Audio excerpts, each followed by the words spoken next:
क्या आपने कभी सोचा है कि अघोरी साधु मानसिक रूप से इतना अलग क्यों होते हैं? वे क्यों महिलाओं के पीरियड्स के दौरान शारीरिक संबंध बनाते हैं और इसे अपनी साधना का हिस्सा मानते हैं?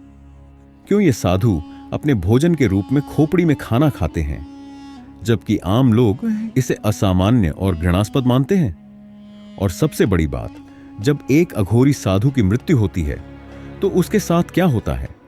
क्या उनकी मृत्यु भी उनकी आध्यात्मिक यात्रा का एक हिस्सा होती है? आज हम इन सभी रहस्यमय सवालों के जवाब जानने की कोशिश करेंगे, जो अघोरी साधुओं के जीवन और मृत्यु के अद्भुत पहलुओं से जुड़े हुए हैं। अगर आप भी इन गहरे रहस्यों को जानने के लिए तैयार हैं, चैनल को सब्सक्राइब करके इस वीडियो को अंत तक जरूर देखिए। अघोरी साधुओं की दुनिया रहस्य, शक्ति और साधना का अनूठा संगम है। यह दुनिया इतनी विचित्र और रहस्यमय है कि आम इंसान इसकी कल्पना भी नहीं कर सकता।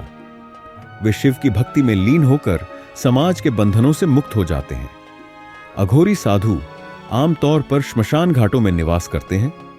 वे मृत्यु को जीवन का अंत नहीं, बल्कि एक नए चक्र की शुरुआत मानते हैं। उनकी साधनाओं का मुख्य उद्देश्य आत्मा की शुद्धि और मोक्ष की प्राप्ति होता है। यह साधना इतनी कठिन होती है कि आम व्यक्ति इसकी कल्पना भी नहीं कर सकता। जब हम पहली बार किसी अघोरी साधु को देखते हैं तो उनका रूप रंग हमें भयभीत कर सकता है। उनके शरीर पर भस्म लगी होती है, हाथों में मानव खोपड़ी होती है और उनकी आंखों में एक अलग ही तेज झलकता है। लेकिन यह सब केवल बाहरी रूप है। उनके मन में करुणा और प्रेम होता है, क्योंकि वे संसार की हर चीज को शिव का स्वरूप मानते हैं। अघोरी साधु अपनी साधना में अत्यंत कठोर नियमों का पालन करते हैं। वे दिन रात शिव की उपासना में लीन रहते हैं और ध्यान साधना करते हैं। उनकी साधना में कई रहस्यमय और तांत्रिक विधियां भी शामिल होती हैं। वे समाज से कटे हुए रहते हैं और सामान्य जीवन को त्याग देते हैं। उनकी साधना का एक मुख्य उद्देश्य आत्मा की शुद्धि और भय से मुक्ति पाना होता है। वे मानते हैं कि जब तक मनुष्य भय में जीता है, तब तक वह असली मुक्ति प्राप्त नहीं कर सकता। इसलिए वे उन चीजों का सामना करते हैं जिनसे आम मनुष्य डरता है, जैसे कि मृत्यु, शव और श्मशान।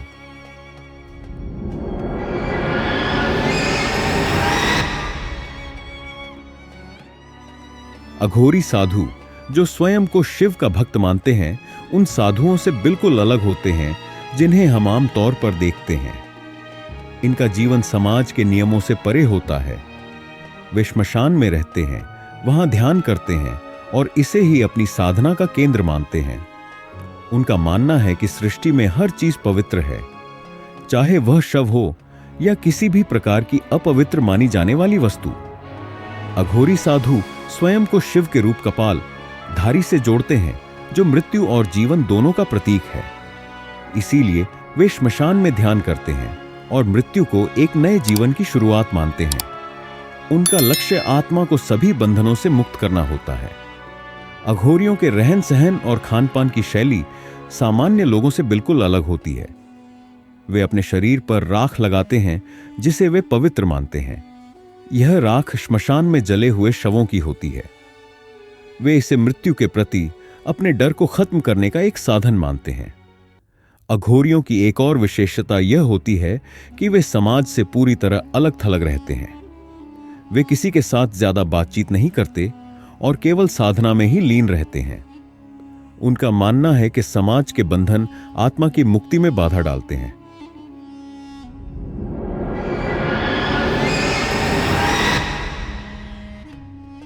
अघोरी साधु अपने रहस्यमय जीवन और अनूठी साधना पद्धतियों के लिए जाने जाते हैं। उनका भोजन और अनुष्ठान आम लोगों से बिल्कुल अलग होते हैं। समाज द्वारा स्वीकृत भोजन और आचार विचार को वे कोई महत्व नहीं देते, क्योंकि उनके लिए हर वस्तु शिव का ही एक रूप है। वे मृत्यु और जीवन के बीच की सीमाओं को मिटाकर मोक्ष की प्राप्ति का मार्ग अपनाते हैं। उनके भोजन में ऐसी चीजें शामिल होती हैं जिनके बारे में आम लोग सोच भी नहीं सकते। इन रहस्यमय साधुओं का मानना है कि हर वस्तु पवित्र है, चाहे वह शव हो, हड्डी हो या फिर कोई अन्य असामान्य चीज। अघोरी साधुओं के भोजन का सबसे विवादास्पद पहलू शव भक्षण है। वे श्मशान घाटों में रहने के साथ साथ वहां मौजूद मृत शरीरों के मांस का सेवन भी करते हैं। यह साधारण व्यक्ति के लिए घृणास्पद लग सकता है, लेकिन अघोरियों के लिए यह एक आध्यात्मिक प्रक्रिया है।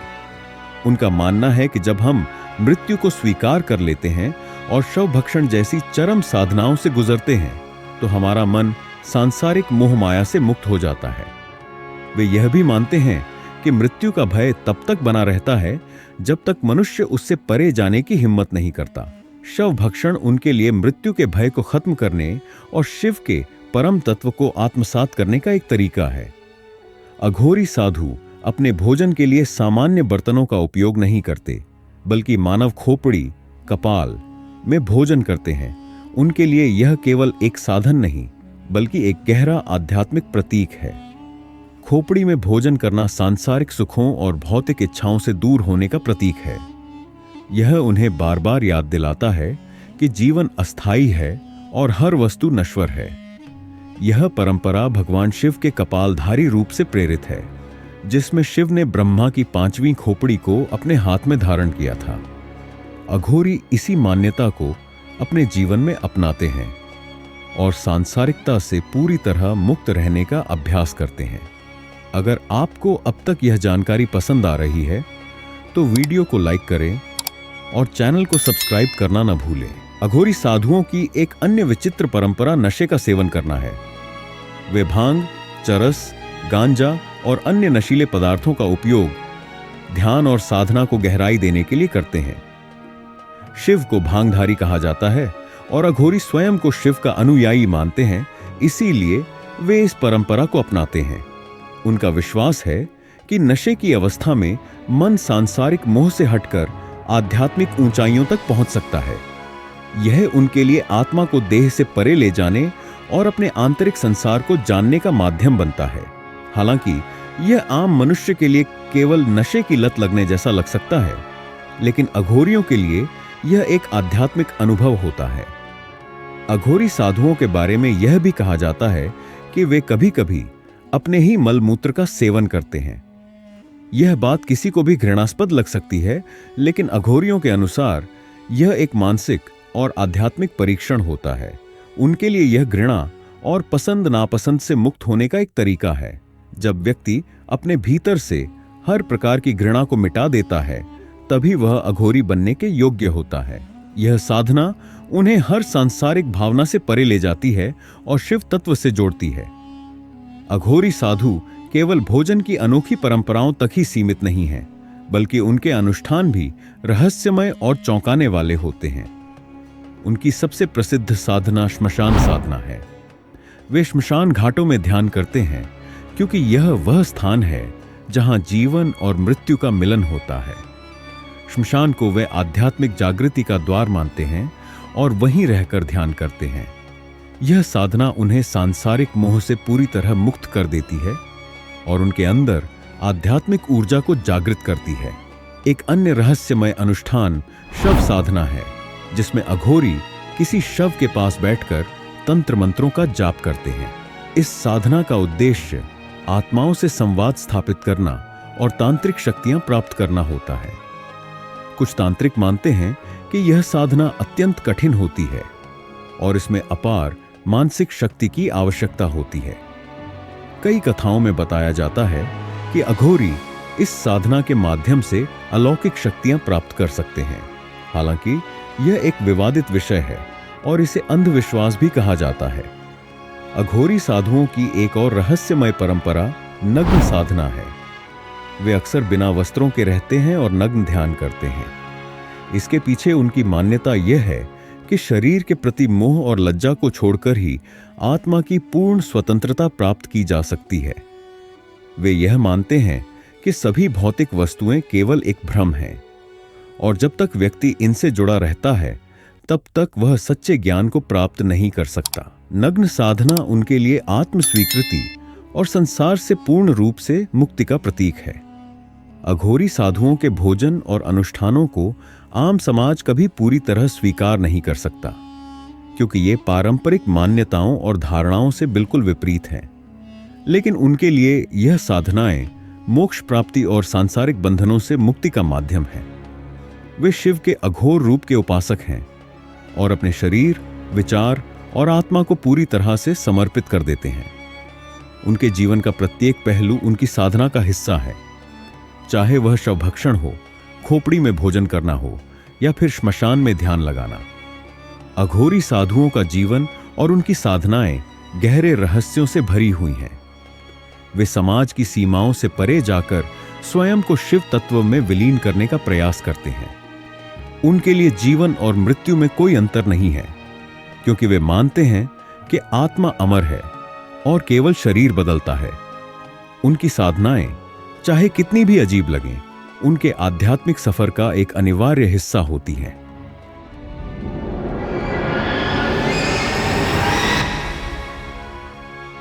अघोरी साधु समाज की पारंपरिक धारणाओं और मान्यताओं को तोड़ने के लिए जाने जाते हैं। उनकी साधना और जीवन शैली हर उस चीज को चुनौती देती है जिसे आम समाज पवित्र या अपवित्र मानता है। अघोरियों के लिए जीवन का हर पहलू एक साधना का हिस्सा होता है, फिर चाहे वह भोजन हो, मृत्यु हो या फिर यौन संबंध। जहां एक ओर समाज में यौन संबंधों को नैतिकता, परंपराओं और सीमाओं के तहत देखा जाता है, वहीं अघोरी इसे एक आध्यात्मिक और तांत्रिक क्रिया के रूप में स्वीकार करते हैं। उनके लिए यह सिर्फ भौतिक सुख नहीं, बल्कि एक साधना का माध्यम है जिससे वे आध्यात्मिक उन्नति की ओर बढ़ सकते हैं। अघोरियों के लिए यौन संबंध केवल शरीर की लालसा नहीं है, बल्कि यह शक्ति और ऊर्जा के संतुलन का एक तरीका है। तंत्र शास्त्रों में यह माना जाता है कि पुरुष और महिला के बीच संबंध केवल एक भौतिक प्रक्रिया नहीं, बल्कि चेतना के उच्च स्तर को प्राप्त करने का एक मार्ग है। अघोरी साधु इस प्रक्रिया को आध्यात्मिक उत्थान और आत्मज्ञान का जरिया मानते हैं। तंत्र साधना में यह माना जाता है कि ब्रह्मांड में ऊर्जा का प्रवाह पुरुष और स्त्री के मिलन से संतुलित होता है। अघोरी इस सिद्धांत को अपने जीवन में अपनाते हैं और इसे शिव शक्ति के मिलन का प्रतीक मानते हैं। उनके अनुसार जब एक साधक और साधिका, तांत्रिक महिला इस प्रक्रिया में शामिल होते हैं, तो वे एक ऊर्जावान संतुलन बनाते हैं, जिससे उन्हें उच्च आध्यात्मिक अनुभव की प्राप्ति होती है। अघोरियों की सबसे विवादास्पद मान्यताओं में से एक यह भी है कि वे मासिक धर्म के दौरान महिलाओं के साथ संबंध बनाना एक विशेष साधना का हिस्सा मानते हैं। आम समाज में जहां मासिक धर्म को अपवित्र माना जाता है, वहीं अघोरी इसे अत्यधिक शक्तिशाली अवस्था मानते हैं। तंत्र साधना में यह विश्वास किया जाता है कि मासिक धर्म के दौरान महिला की ऊर्जा अपने चरम पर होती है और इस समय उसके साथ संबंध बनाना साधक को एक विशेष ऊर्जा प्रदान कर सकता है। इस प्रक्रिया को शक्ति साधना के रूप में देखा जाता है, जिसमें साधक महिला की ऊर्जा को आत्मसात करने का प्रयास करता है। तंत्र में यह माना जाता है कि इस प्रकार के संबंध साधक के भीतर मौजूद आध्यात्मिक शक्ति को जागृत कर सकते हैं और उसे मोक्ष प्राप्ति के मार्ग पर आगे बढ़ा सकते हैं। हालांकि यह अवधारणा समाज में बहुत अधिक विवादास्पद रही है, क्योंकि यह स्थापित सामाजिक और धार्मिक मान्यताओं के विपरीत जाती है। आपका क्या ख्याल है इस विषय पर? कमेंट में अपनी राय जरूर बताएं और हमारे चैनल से जुड़ने के लिए सब्सक्राइब करें। अधिकांश साधु संत जहां ब्रह्मचर्य का पालन करते हैं और इसे आत्मसंयम और आध्यात्मिक उन्नति का मार्ग मानते हैं, वहीं अघोरी इस नियम को तोड़ते हैं। उनके अनुसार ब्रह्मचर्य का पालन करने से ऊर्जा अवरुद्ध हो जाती है और साधक को अपने अंदर की शक्तियों को पहचानने में कठिनाई होती है। इसलिए वे यौन संबंधों को साधना का एक स्वाभाविक हिस्सा मानते हैं और इसे दबाने की बजाय इसे आत्मसात करते हैं। अघोरियों के अनुसार किसी भी वर्जना या निषेध को मानना ही मोह और अज्ञानता का कारण बनता है। वे जीवन के हर पक्ष को स्वीकार करने और उसे पूरी तरह से जीने में विश्वास रखते हैं। यही कारण है कि वे ब्रह्मचर्य को आवश्यक नहीं मानते और यौन संबंधों को एक पवित्र और ऊर्जावान क्रिया के रूप में देखते हैं। अघोरी साधु कई बार अपनी साधना में शवों के साथ ध्यान, तांत्रिक अनुष्ठान और अन्य रहस्यमयी प्रक्रियाओं को भी शामिल करते हैं। वे श्मशान भूमि में रहकर मृत्यु और जीवन के बीच की सीमाओं को तोड़ने का प्रयास करते हैं। कुछ तांत्रिक क्रियाओं में अघोरी नग्न होकर ध्यान करते हैं, और इसे अपने भीतर मौजूद सभी सामाजिक और मानसिक सीमाओं को तोड़ने का एक तरीका मानते हैं। यौन संबंधों की साधना में वे विशेष तांत्रिक अनुष्ठान भी करते हैं, जिन्हें कौल तंत्र के नाम से जाना जाता है। इसमें साधक और साधिका दोनों विशेष तंत्र मंत्रों का उच्चारण करते हुए साधना करते हैं। यह एक गूढ़ प्रक्रिया होती है जिसमें सामान्य व्यक्ति की रुचि नहीं होती, क्योंकि इसे करने के लिए बहुत उच्च स्तर की मानसिक और आध्यात्मिक तैयारी की आवश्यकता होती है। अघोरियों की इस यौन संबंधों पर विचारधारा को समाज ने कभी सहज रूप से स्वीकार नहीं किया है। अधिकांश धर्म और संस्कृतियां यौन संबंधों को सीमित और नियंत्रित रखने की बात करती हैं, लेकिन अघोरी इसे खुले रूप में अपनाते हैं और इसे अपनी साधना का हिस्सा बनाते हैं। यही कारण है कि समाज उन्हें रहस्यमय और कभी-कभी भयावह दृष्टि से देखता है। अघोरी साधुओं की मान्यता है कि हर वस्तु और हर प्रक्रिया में शिव का अंश होता है। उनके लिए संसार में कुछ भी अपवित्र नहीं है, न तो मृत्यु, न शव, न भोजन और न ही यौन संबंध। वे हर चीज को शिव रूप में स्वीकार करते हैं और इसी कारण उनकी साधना समाज की परंपरागत धारणाओं से अलग होती है। अघोरी साधु समाज के नियमों से परे चलते हैं और उनके लिए जीवन का हर पहलू एक साधना का रूप होता है।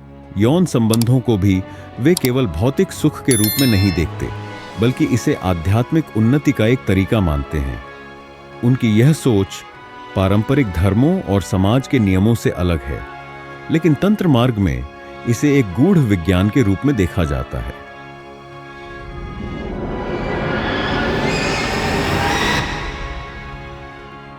अघोरी साधु बनने की प्रक्रिया अत्यंत कठिन और रहस्यमयी होती है। यह केवल साधना का मार्ग नहीं, बल्कि स्वयं को पूरी तरह से परिवर्तित करने और समाज से अलग होने की प्रक्रिया है। अघोरी बनने के लिए व्यक्ति को अपनी पूरी पहचान छोड़नी होती है। परिवार, समाज, भौतिक सुख सुविधाएं और यहां तक कि अपनी इच्छाओं को भी त्यागना पड़ता है। यह साधना जीवन और मृत्यु की सीमाओं को पार करने का एक प्रयास होता है। अघोरी बनने की यात्रा गुरु की खोज से शुरू होती है। एक योग्य गुरु के बिना इस मार्ग पर चलना असंभव माना जाता है। इच्छुक साधक को हिमालय, काशी या अन्य गुप्त स्थानों में रहने वाले अनुभवी अघोरियों की शरण में जाना होता है। गुरु यदि शिष्य को इस कठिन साधना के योग्य मानता है, तभी उसे स्वीकार करता है। गुरु की दीक्षा मिलने के बाद साधक को अपनी पुरानी पहचान त्यागनी होती है। उसे समाज और परिवार से हर संबंध तोड़ना पड़ता है। इसके बाद वह श्मशान घाटों में रहकर साधना करता है। अघोरी मृत्यु को सबसे बड़ा सत्य मानते हैं, इसीलिए वे शवों के पास ध्यान करते हैं और कई बार उनके साथ रहने की भी शपथ लेते हैं।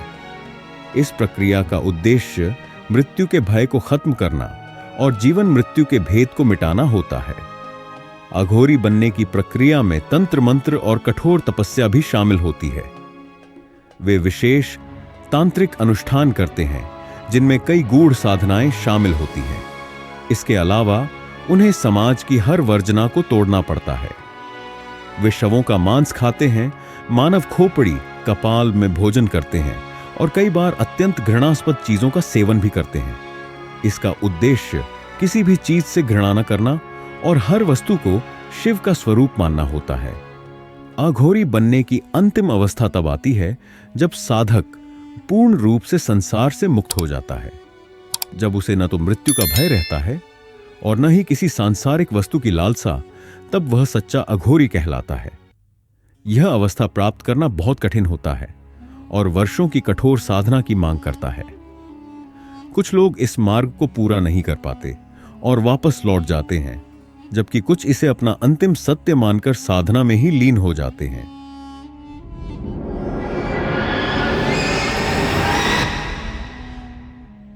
अघोरी साधुओं का जीवन अत्यंत रहस्यमय और विशेष होता है और उनके अंतिम संस्कार की प्रक्रिया भी सामान्य संस्कारों से कुछ अलग होती है। अघोरियों का मानना है कि मृत्यु के बाद भी व्यक्ति की आत्मा का अस्तित्व रहता है और इसे शुद्ध करना आवश्यक होता है। जब कोई अघोरी साधु मृत्यु को प्राप्त करता है, तो उसका अंतिम संस्कार पारंपरिक हिंदू विधियों से कुछ हद तक मेल खाता है, लेकिन इसमें कुछ विशिष्ट तत्व होते हैं जो अघोरी जीवन और उनकी मान्यताओं से जुड़े होते हैं। अघोरी साधुओं का अंतिम संस्कार करते समय पारंपरिक प्रक्रिया का पालन किया जाता है, जैसे शव को गंगा या किसी पवित्र नदी में प्रवाहित करना, ताकि उसकी आत्मा को मुक्ति मिल सके। लेकिन अघोरियों के अंतिम संस्कार में विशेष रूप से यह ध्यान रखा जाता है कि उनके जीवन के आदर्श और साधना की कोई कमी न हो। अघोरी साधुओं को उनके विश्वास और साधना के अनुसार शव के साथ कुछ विशेष अनुष्ठान किए जाते हैं। इसके अलावा अघोरी साधुओं का शव अक्सर उसी स्थान पर जलाया जाता है जहां वे अपने जीवन काल में साधना करते थे, यानी उनके समाधि स्थल पर या फिर किसी विशेष स्थान पर जो उनके लिए पवित्र हो। अघोरी साधु की मृत्यु के बाद उनका शरीर आमतौर पर पवित्र जल से स्नान कराया जाता है और फिर शव को खुले स्थान पर रखा जाता है। यह प्रक्रिया उन्हें अपनी आत्मा के साथ अंतिम समय में मिलने और एक नई यात्रा शुरू करने का अवसर प्रदान करती है। अघोरियों के लिए मृत्यु के बाद का यह समय भी उनकी साधना का एक हिस्सा होता है। वे मानते हैं कि जीवन और मृत्यु दोनों ही शिव के चरणों में एक ही हैं और मृत्यु के बाद भी आत्मा की मुक्ति और शक्ति को प्राप्त करने की प्रक्रिया जारी रहती है। यही कारण है कि अघोरी साधु मृत्यु के बाद भी अपने सिद्धांतों और विश्वासों के अनुसार अंतिम संस्कार करते हैं, ताकि उनकी आत्मा को शांति और मुक्ति मिल सके। अघोरी साधुओं का जीवन रहस्य कठोर साधना और अद्वितीय विश्वासों से भरा हुआ होता है। वे समाज से अलग होकर आत्मा की शुद्धि और मोक्ष की प्राप्ति का प्रयास करते हैं। उनका जीवन हमें यह सिखाता है कि जीवन और मृत्यु के पार भी एक सत्य है, जिसे केवल साधना और समर्पण से समझा जा सकता है। दोस्तों, अगर आपको यह वीडियो अच्छा लगा हो तो लाइक करें, चैनल को सब्सक्राइब करें और हमें कमेंट में बताएं कि अगला वीडियो किस विषय पर चाहिए। मिलते हैं अगली वीडियो में। तब तक अपना ख्याल रखें, अपनी जानकारी बढ़ाते रहें और हमारे साथ जुड़े रहें। हर हर महादेव।